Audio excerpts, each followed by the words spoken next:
امیر اور غریب آدمی کی ایک دنیا نے نشانی بتائی ہے کہ جس کے پاس پیسہ زیادہ ہوگا وہ امیر ہوگا، اور جس کے پاس پیسہ کم ہوگا وہ غریب ہوگا۔ ایک نشانی دین اسلام نے بھی بتائی ہے۔ دین اسلام کہتا ہے کہ امیر آدمی وہ ہوتا ہے جو اپنا پیسہ وہاں پر لگائے جہاں پر اس کو خرچ کرنے کا حکم دیا گیا ہے، اور وہ اپنا پیسہ وہاں پر کبھی نہ لگائے جہاں پر اس کو منع کیا گیا ہے۔ اس کی وجہ یہ ہے کہ جب وہ حکم کے مطابق مال خرچ کرتا ہے نا، تو وہ اس کا پیسہ ری انویسٹ ہو جاتا ہے۔ وہ ایک قسم کے جیسے ٹریڈ میں، تجارت میں، کاروبار میں پیسہ نہیں لگ جاتا تو وہاں سے پھر نفع کے ساتھ واپس آنا ہوتا ہے۔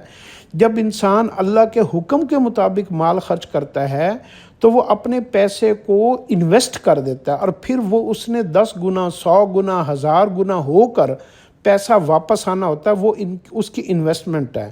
اور اگر وہ جہاں پر وہ خرچ نہیں کرتا، جہاں پر اسے حکم دیا گیا کہ یہاں پر خرچ نہیں کرنا، اور وہاں پر وہ روک لیتا ہے، تو یہ اس کی اصل قناعت ہے، اس کی اصل بچت یہ ہوتی ہے۔ یہ ایک عقل کی بات ہے۔